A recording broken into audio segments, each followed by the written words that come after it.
Hello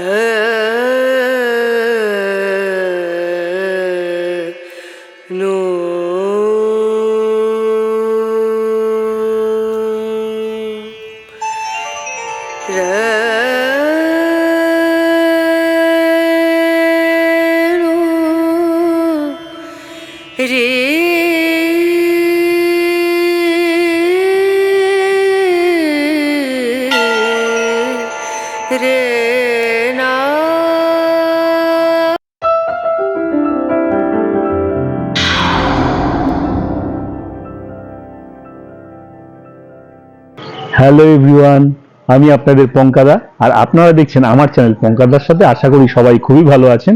তো বেলুড় মঠ, দক্ষিণেশ্বর তো আমরা অনেকবারই ঘুরেছি।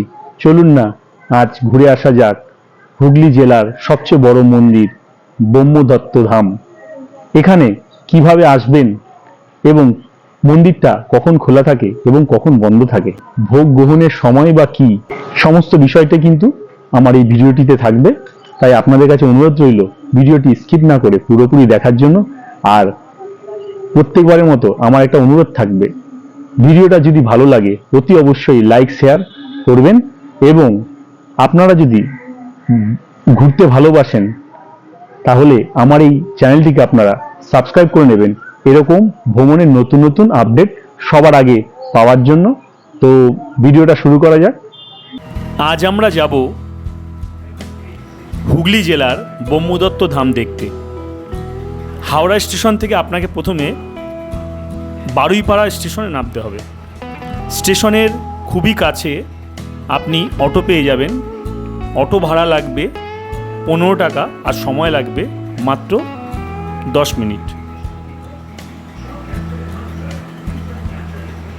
মন্দিরের সামনেই আপনি বিভিন্ন খাওয়ার দাওয়ারের দোকান পেয়ে যাবেন। মন্দিরের সামনে সুবিশাল জায়গা আছে, যেখানে আপনারা অনায়াসেই 2 হুইলার এবং 4 হুইলার পার্কিং করতে পারেন।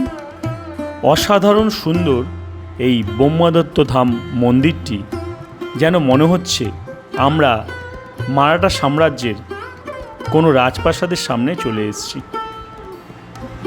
আপনারা যদি হাওড়া থেকে আসতে চান তো হাওড়া থেকে বারুইপাড়া স্টেশনে নামতে হবে, সময় লাগবে মাত্র 35 মিনিট। আর আপনারা যদি বর্ধমান থেকে আসতে চান, বর্ধমান করে মির্জাপুর বাঁকিপুরের পরে বারুইপাড়া স্টেশন পড়বে, সেখান থেকে আপনারা অনায়াসে ব্রহ্মদত্ত ধাম মন্দিরে চলে আসতে পারেন। আর আপনারা যদি শিয়ালদা থেকে আসতে চান, শিয়ালদা থেকে বারুইপাড়া লোকালে কিন্তু আপনারা এখানে আসতে পারেন। তবে শিয়ালদা থেকে বারুইপাড়া লোকালের সংখ্যা খুবই কম, এই দিকটা আপনারা খেয়াল রাখবেন। 2018 সালের 18ই ফেব্রুয়ারি একটি মারাঠা সংস্থার সহযোগিতায় শ্রী নারায়ণ মহারাজ ব্রহ্মদত্ত ধাম মন্দিরটি প্রতিষ্ঠা করেন। মূল মন্দিরে প্রবেশের বাঁদিকে এবং ডান দিকে আরও 2টি ছোট মন্দির তৈরি করা হয়েছে, এবং বাঁদিকের মন্দিরটিতে শ্রী গণেশ দেবের মূর্তি এবং ডান দিকের মন্দিরটিতে কপিলা মুনির মূর্তি প্রতিষ্ঠা করা হয়েছে।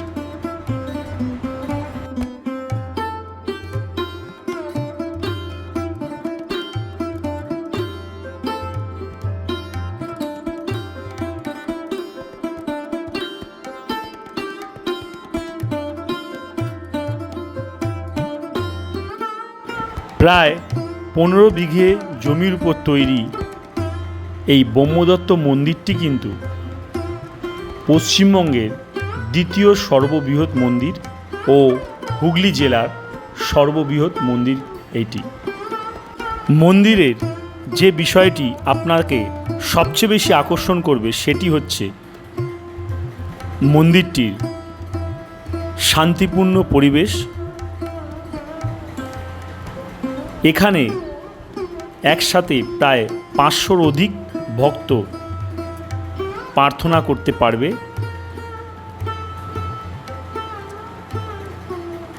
এই মন্দিরে শ্বেত পাথরের তৈরি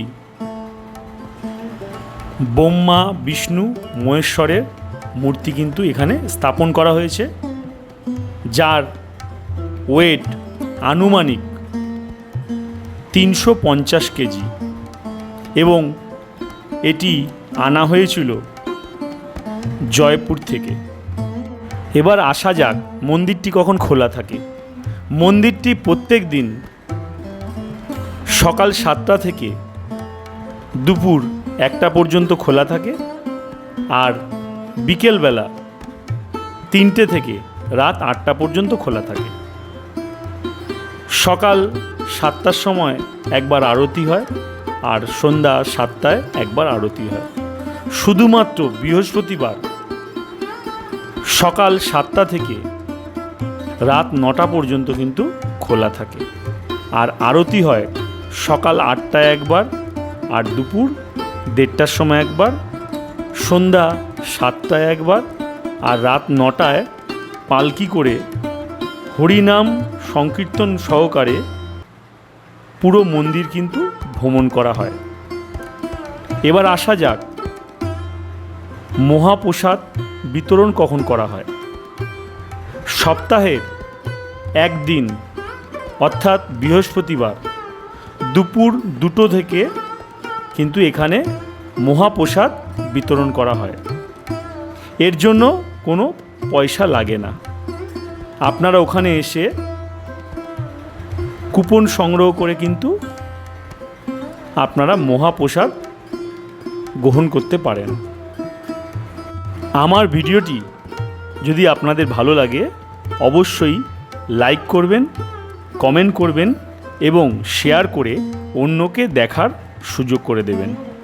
আর যদি আপনি ঘুরতে ভালোবাসেন তবে আমার এই চ্যানেলটিকে অবশ্যই সাবস্ক্রাইব করবেন এবং পাশের বেল আইকনটি ক্লিক করে অল প্রেস করবেন, যাতে পরবর্তী ভ্রমণের ভিডিওগুলোই সবার আগে আপনার কাছে পৌঁছায়। তো ভিউয়ার্স, ভিডিওটি আজ এই পর্যন্ত। সবাই ভালো থাকবেন, সুস্থ থাকবেন।